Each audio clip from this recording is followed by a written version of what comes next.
Good morning class. हमने आपसे कहा था कि हम 5 दिन के अंदर आपकी जो पेट की परीक्षा है उससे संबंधित जो प्रश्न है, उससे संबंधित जो क्वेश्चन आपसे पूछे जाएंगे या जितना आपने पढ़ा है उसको एक बार हम रिवीजन कर देंगे। तो 5 दिन का ये क्लास है। सिलेबस पहले सीधे सिलेबस पे आते हैं क्योंकि ये मोटिवेशन या इस सब का समय बहुत कम है। पेट की परीक्षा आगे किससे की जाती है कि आप हर विषय में कुछ न कुछ जानकारी बेसिक रखते हैं।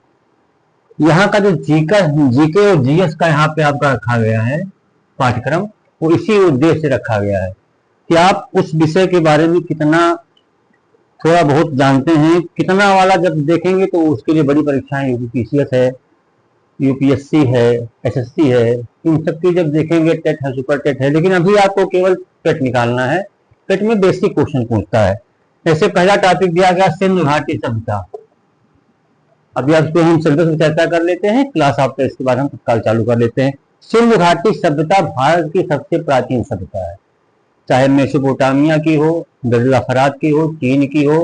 अब चूंकि ये ग्रामीण, वैसे अगर हम देखेंगे तो मेसोपोटामिया की सभ्यता सबसे प्राचीन है, लेकिन भारत की सभ्यता के बारे में क्योंकि यहाँ पे भारत से क्वेश्चन पूछ रहा है, तो भारत में सबसे प्राचीन सभ्यता सिंधु घाटी की सभ्यता है, जो उस समय चाणक्य के समय में या उसको आप कह लीजिए तो चंद्रगुप्त मौर्य के समय में अखंड भारत जो था वो पाकिस्तान और अफगानिस्तान के भारत में सटा हुआ था।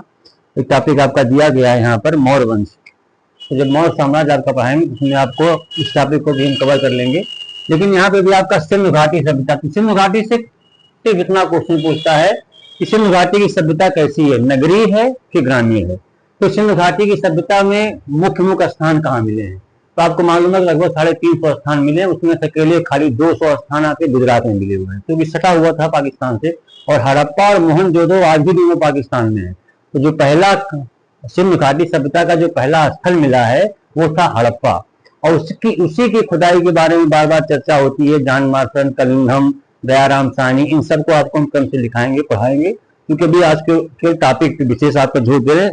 तो चाहे आपका उसका गंडौर हो, चाहे मांडा हो, चाहे आपका आलमगीर नगर हो, चाहे उत्तर पूर्व दक्षिण आपको दिशाओं के बारे में पढ़ा देंगे। और सिंधु घाटी सभ्यता से जो क्वेश्चन पूछते हैं, चाहे रोपड़ का पूछता है और चाहे आपके गुजरात के जितने हैं मैक्सिमम वहां पूछेगा, बनवाली से लेके सब।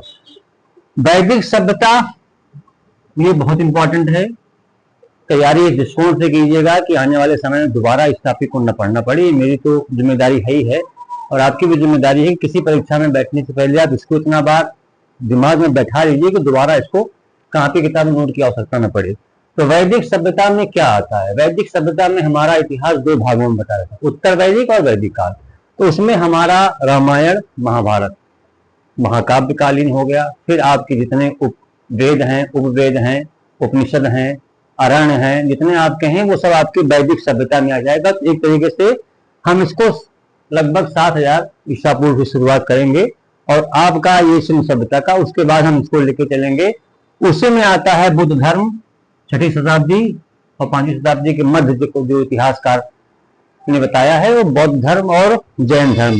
किसी एक धर्म का इतिहास हमको ये बताता है कि किसी एक धर्म पर ज्यादा अगर कोई आश्रित हो जाता है तो धर्म नष्ट हो जाता है। जैन धर्म, बुद्ध धर्म और आजीवक संप्रदाय या ईसाई धर्म या इस्लाम धर्म, ये सब एक धर्म है, लेकिन हमारी संस्कृति सनातन की है। तो सनातन धर्म, ये जो वैदिक सभ्यता हमको पढ़ाया जा रहा है, ये सनातन है। इसमें हिंदू है, मुसलमान है, ना आपका ईसाई है। ये एक कुछ दिन तक चले, फिर बुद्ध भी आपको मालूम है कि बुद्ध जब धर्म आया तो बुद्ध धर्म 2 भागों में बंट गया था। फिर जैन धर्म आया तो इसमें श्वेतांबर, दिगंबर हो गए। तो ये सब बढ़ते गए, और किसी भी धर्म का केवल सनातन था जो आज भी विद्यमान है। इस पे क्वेश्चन पूछेगा, वैदिक सभ्यता पर क्वेश्चन पूछेगा और कई क्वेश्चन पूछेगा। फिर आते हैं राजवंशों पर। हम तो आपने पढ़ा होगा सबसे पहले भारत का जो पहला राजवंश है वो हर्यंक वंश है।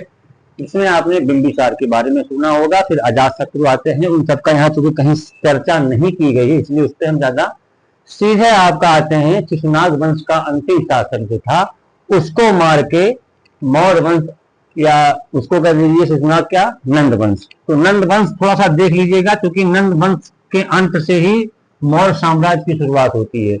घनानंद का ही इतना अत्याचार था, उतनी विशाल सेना होने के बाद भी चाणक्य के कहने पर चाणक्य को मालूम हो गया था कि सिकंदर भारत का आक्रमण करने वाला है। उसने आगाह किया, लेकिन वो इतना अहंकार में चूर था कि उसने कहा हमें तुम्हारी अज्ञान की आवश्यकता नहीं है, और उसने बेइज्जत करके अपने गुरु को भरे दरबार से निकाल दिया था। उसी समय कौटिल्य ने, चाणक्य ने एक प्रतिज्ञा ली थी कि मैं तुम्हारे राजवंश को उखाड़ फेंकूंगा और एक नया राजवंश स्थापित करूंगा। तो नंद वंश का जो अंतिम शासक था घनानंद, इसीलिए आपको चाणक्य की नीति पढ़नी चाहिए।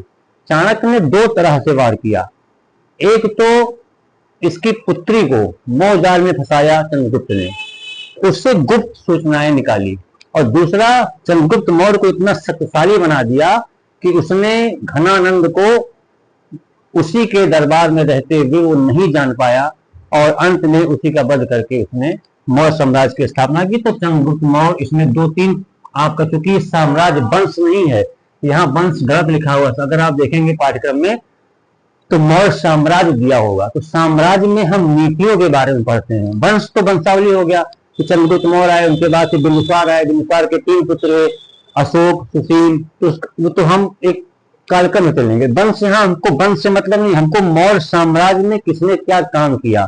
जैसे पहला अखंड भारत का पहला राजा पूछता है तो चंद्रगुप्त मौर्य, जिसने आक्रमण किया, और फिर आपको सिकंदर जब लौट गया तो फिर से उसका राजदूत, आपको पूरी हिस्ट्री एक बार समझा देंगे हम, आया, और उसके बाद फिर उसने अपनी पुत्री का विवाह करके और अफगानिस्तान और पाकिस्तान दहेज में देकर उसको चला गया, और उसके बदले में हाथियों के बदले में सौदा हुआ था। गुप्त साम्राज्य ये बहुत इंपॉर्टेंट है, स्वर्णकाल भारत का कहा जाता है गुप्त साम्राज्य को।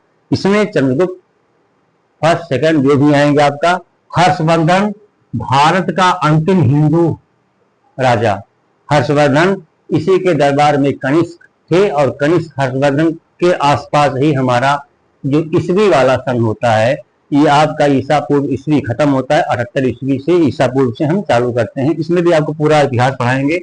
बीच बीच में छोटे छोटे शासन काल हुए हैं। राजपूत आए कुछ समय के लिए, आपस में लड़ गए। सल्तनत कालीन आपको पढ़ना है। सल्तनत कालीन मतलब दिल्ली। दिल्ली तो दिल्ली में तो देखिए, जब आप मुस्लिमों के बारे में पढ़ेंगे तो गजनवी गौरी से शुरुआत करेंगे। 712-711 ईस्वी से सिंध और दाहिर के राजा को पराजित करके मुल्तान को मोहम्मद अंदर आया। और तो गजनी गौरी ये लुटेरे थे, लेकिन उसका जो दास था कुतुबुद्दीन ऐबक, पहला जो ऐबक वंश का है, कुतुबुद्दीन ऐबक यहाँ रुक गया, उसकी पुत्री को ही विवाह करके और भारत में राज करने लगा। और फिर रजिया सुल्तान, जितना भी है इसमें आपका बहुत इंपॉर्टेंट क्वेश्चन आपके हैं, ध्यान दीजिएगा। और विडंबना देखिए, इतना बड़ा सिलेबस और क्वेश्चन रखा है 5, लेकिन ये ध्यान दीजिएगा ये आपका 5 क्वेश्चन जागृति से, 5 क्वेश्चन हिस्ट्री से, 10 अफेयर से आता है, और 10 आपके उससे आता है अभिप्रेरणा से। तो ये भी ध्यान दीजिएगा, कम से कम 30 क्वेश्चन, 20-30 क्वेश्चन आपके फंसेंगे। ऐसा नहीं कि केवल हमको 5 क्वेश्चन पढ़ लिया, 5 काम नहीं। अगर आपको ये जानकारी है तो ये जीएस में भी काम आएगा, जीके में भी काम आएगा, तो डबल आपका फायदा है। उसके बाद मुगल तो आपको मालूम है, अकबर, बाबर, हुमायूं, शाहजहां, औरंगजेब, क्या क्या उन्होंने काम किया। क्योंकि साम्राज्य दिया हुआ है तो साम्राज्य के बारे में पूछेगा कि सबसे ज्यादा साम्राज्य दीन इलाही धर्म किसने चलाया, अकबर ने। आपको मालूम होगा आते ही सबसे पहले उसने यहाँ पर जजिया कर लगाया था। भारत का जो पहला मुस्लिम शासक था गजनवी गौरी और गजनवी, ये दो अगर आप समझ लिए तो आपको इतिहास पूरा का पूरा इसमें पता लग जाएगा। जितना मुगल सल्तनत ये इससे संबंधित है। उसके बाद फिर आपका आता है ब्रिटिश शासनकाल, और उसमें लिखा हुआ है प्रथम स्वतंत्रता संग्राम। तो 1857 से लेके जितनी क्रांतियां हुई है, चाहे वो बैरकपुर की हो, चाहे वो काकोरी हो, चाहे वो चौरी चौरा हो, चाहे वो जितना भी है, तो प्रथम स्वतंत्रता संग्राम के बारे में हम आपको बहुत एक हल्का सा टिक दे देंगे, आप उसमें कभी कोई क्वेश्चन गलत नहीं करेंगे। उसके बाद उसी में आता है ब्रिटिश शासन में सामाजिक और आर्थिक प्रभाव, इससे कई क्वेश्चन पूछा है। क्योंकि यहाँ पर अंग्रेजों ने 2 कंपनियों को इस्तेमाल किया था, ब्रिटिश ईस्ट इंडिया कंपनी, और उसके बाद फिर आपकी आई थी फ्रेंच ईस्ट इंडिया, तो दोनों में आपको क्वेश्चन पूछता है कि ब्रिटिश ईस्ट इंडिया कंपनी का गवर्नर जनरल कौन था, किसके शासनकाल में नील का, चाय का आयात निर्यात ज्यादा हुआ था, रेलवे, लाल डलहौजी, डाक टिकट, ये सब जो क्वेश्चन आपके हैं वो सब, सामाजिक सुधार भी कुछ हुए थे, लेकिन उन्होंने इतना ज्यादा, अंग्रेजों ने अपने आप को अपना, जब भारत में उपनिवेश था तो सारा पैसा वहां उनको इंग्लैंड भेजना था, लेकिन यहाँ पर भी थोड़ा सा वो जब जब विरोध हुआ बढ़ता था, गांधी जी का जब होता था आंदोलन, तो दबाव में आते थे अंग्रेज। दबाव में आने के बाद कुछ न कुछ काम करते थे कि जनता खुश रहे। उसमें जो आर्थिक प्रभाव पड़ा है और सामाजिक प्रभाव पड़ा है, दोनों को आपको पढ़ना है। और उससे तो एक तरीके से आपका इतिहास में इतने टॉपिक हैं और मुश्किल से मुश्किल आपके 200 क्वेश्चन इसमें बनेंगे, 200 से 250 क्वेश्चन टोटल।